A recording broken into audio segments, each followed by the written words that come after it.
Welcome to the Guelph Real Estate Report podcast with your host and Guelph Realtor, Ryan Waller. This podcast is designed to provide information for those buying and selling homes in the Guelph area to make the process more informative, fun, and a little less stressful. Now, on with the show. Hey everyone, welcome back to the Guelph Real Estate Report podcast. This is episode number 19. I am Ryan Waller and I work in Guelph Real Estate with my wife, Beth.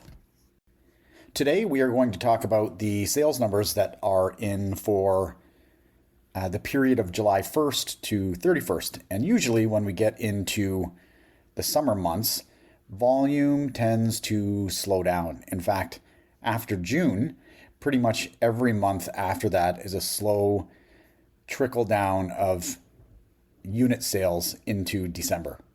But not this year. So far this year, each month we've been trailing behind 2024. It started off really poorly in February versus last year. Then March we were minus 17% versus last year. And we slowly started to crawl our way out. April was minus 11. May was minus 7. June was minus 3. Until we get to July. And instead of being in the minus like the other months, suddenly July was plus 11% in transactions versus last year. And we're not talking a huge number here. We're talking about 15 houses. Not a huge number. But it's enough to be plus 11% versus last year. So there were 162 transactions that happened in July, which gives us about an average of about 5.2 per day. Last year was 4.7. July 2023 was 5.2, so about the same. July 2022 was 4.2. July 2021 was 6.7. And July 2020 was 9. Now, the 2020 is interesting just because we're kind of getting over the big hump of COVID lockdowns at that point, and so people rushed out to buy houses. But overall, the message is that this July was pretty solid compared to some of the other months we've seen, which is surprising to me. Now, there were 162 sales, as mentioned. 50 of those were the condo townhouse market, or properties with fees. And 112 of them were detached and semi-detached homes that don't have fees. Of the condos and stacked townhouses, the 50 sold. The lowest was in Onward Willow. I think it was on Ajax, sold for $360,000. The most expensive was a downtown Guelph condo. I think it was at 71 Wyndham at $1,675,000. So overall, the average price in July was $609,000. I know some of you don't, I've heard from you. I know you don't like talking about the average price because of this exact reason. Without that 1.67 mil condo, the average would have been $588. So it propped it up significantly. But I would say it's safe to say the average is still around $600,000 in that segment. Of the homes that sold, they sold at about 97.8% of the last posted asking price. So if a seller did take a couple of price reductions, the number is based off of what the last price was before it sold. So that's 97.8. 7 of them sold over the asking, 14%. 3 of them sold at the asking, which is 6%. And the remaining 40 of 50, or 80%, sold under the asking.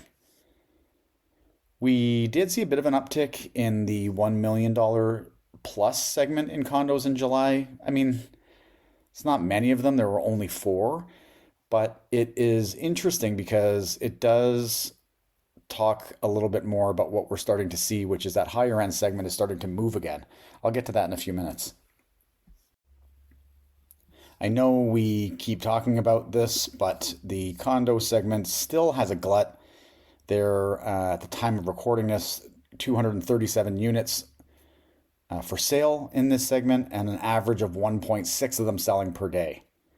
So if you are selling a condo or a townhouse right now, you are competing with 236 others at varying price points, various locations, various layouts, and you have to make yours stand out, whether that's better photography, whether that's staging, whether that's a better price.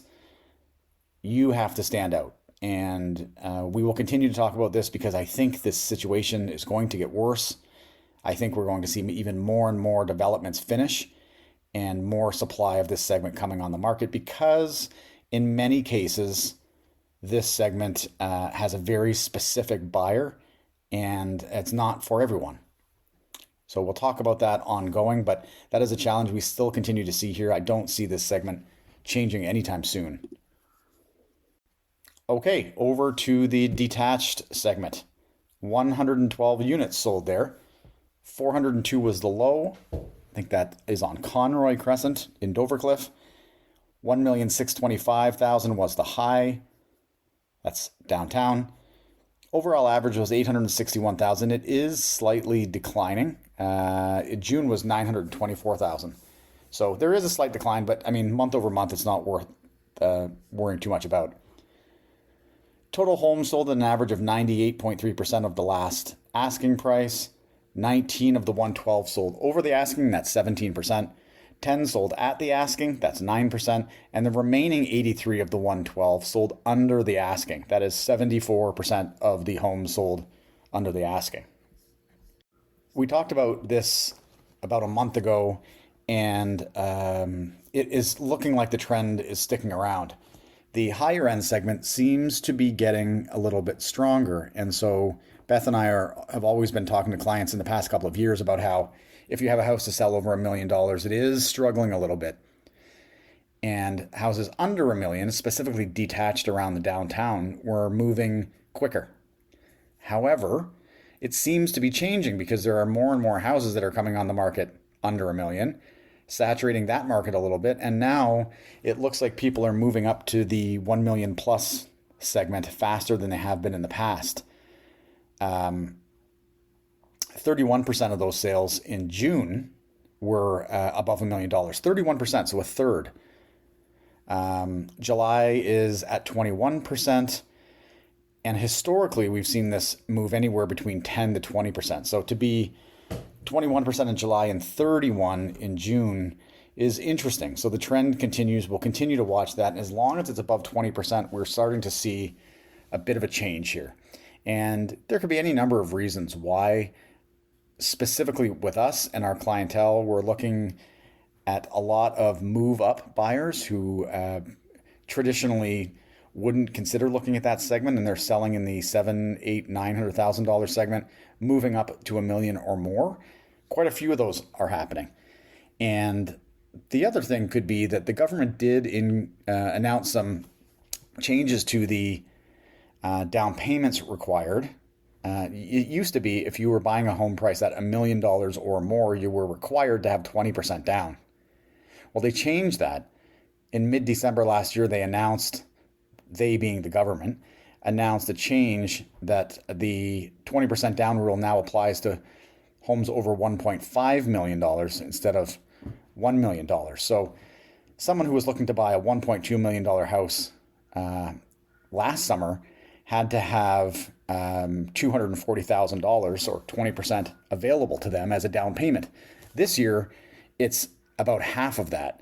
So a lot more people can afford to get into more expensive homes. The downside, of course, is that they have a much larger mortgage, but it is allowing people to make some moves. So maybe we're starting to see that being taken advantage of as well. So even though July did make up some of the losses in sales volumes in some of the prior months, we're still down year over year on inventory. We're still minus 6 to 7% overall in transaction volume. And why is that? Why are less people making deals? Well, we like to try to talk about it in the most simple terms, which is people aren't coming together because they can't agree on the terms, which in 99% of the times, it's the price. Sellers are still wanting prices from 2 years ago. They have a hard time going season over season and not being able to sell their house at the price they want. Because for years, sellers had been able to. Buyers, on the other hand, read headlines, articles that talk about how the market is coming down and are putting in offers that in many cases are much lower than a seller would ever accept in the attempt to see if they can find a deal. And this gap between what sellers want and what buyers want is forcing a lot of people onto the sidelines. And there's just not a situation where they're coming together. It's too far apart, sometimes hundreds of thousands of dollars apart.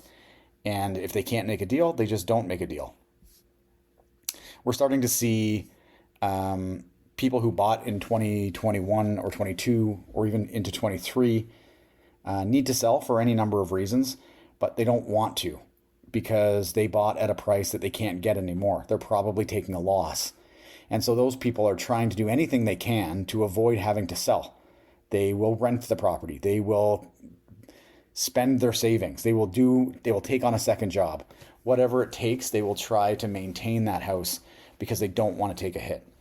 However, we are starting to see a lot of people who are taking the hit and saying, screw it, we're out of here. We're going to take a loss on this and we're going to move on. Really, I mean, this isn't rocket science. If you want to sell a house in today's market, you're going to have to accept market value. You can try to push that by having a better staged, better marketed, better photographed home because that's where buyers start their searches online. And if it doesn't present well, buyers just move on to the next because they have lots of options these days. Buyers also have to learn to accept market value as well, which is part of the hesitation because they are in control in today's market. And they think that if they aren't getting what they perceive to be market value, well, they just won't buy.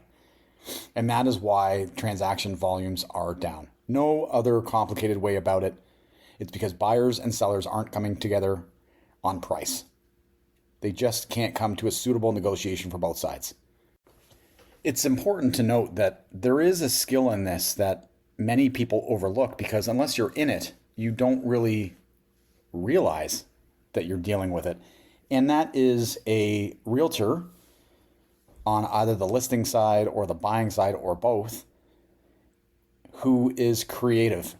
We've had a number of situations where deals are about to die. Technically, a deal has died because the offer has expired, and we bring it back because we understand that for most parties, you need to have a win-win. Both parties feel like they need to get something. And we have worked through challenges with people. We have helped them figure out ways to negotiate that they wouldn't have thought of otherwise, or that if you ask more questions of the seller or the listing agent that you might get different answers or you might get more information. And this is where the value of a realtor comes into getting a transaction done when sometimes it seems like it's not going to happen. We're here for you if you need us. You can find us on our website at bethandryan.ca where this entire podcast is in written form. You can book an appointment with us and give us a call anytime. Have a great week.